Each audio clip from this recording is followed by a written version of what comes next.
तर राम राम मंडळी, आज आमचा भाऊ निघाला थेट कोट फार्मवरती. ऊन एवढं आहे की सूर्याला मला लागतंय. थांब की भावा, थोडं ब्रेक घे की. चला, ही काय बोलून थांबत नसते आता. तुझ्या गाडीत झापून ठेवलं कारण भरपूर ऊन होतं. मग काय खालना आवाज यायला म्हणून आपण काय ढाळा घेतलं आणि खात निघालो आपलं खाली, कारण खाली मोटर थोडं चालू आहे. हा, वडा वडा जोर लागा की हायशा. आता ही आमची मोटर बोरमध्ये काय अशा अडकली आहे जणू काय तिथं फ्लॅट घेऊन तिनं घरच बांधलंय. अहो काय मोटरला करावं, सकाळ सकाळी ट्रॅक्टर लावला, दुपारी कप्पी लावली तरी हालायचं नाव घेईना. आणि हे बघा आमचं एक्सपर्ट, त्यात काय मिश्रण घातलंय कोणास ठाऊक. असं वाटतंय मोटर बाहेर निघण्याऐवजी तर शेवायची कीर्ती होणार आहे. तिथनं डायरेक्ट आपण दुकानला गेलो. मग काय दुकान जरी बारकं दिसले, मग काय बारकं दिसलं आणि टिंगल टावर की होणारच. एवढं वाढलंय की डोकं सगळं आईस्क्रीम सारखं वितळायला लागलंय. मग काय दुकानात घेतल्या आपल्या एवढ्या पेप्स्या, त्यातनं काय खात आलं.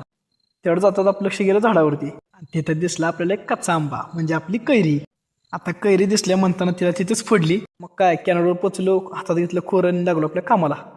सुयश बिचारा बघा कसं काम करतोय, जणू आपल्या जिल्ह्याचा कलेक्टर त्याला भेटायला येणार आहे. आजच्या दिवस सगळा असा रडा झाला. मोटर निघाला नाही, गवत अजून बाकी आहे, तरी उत्साह मात्र 100% आहे. आजच्या पुरतं एवढं बास. डोकं आणि पाय दोन दुखत लागलेत. व्हिडिओ आवडला असेल तर लाईक करा, नाहीतर उद्या उन्हात पेप्सी पीत बसा. राम राम.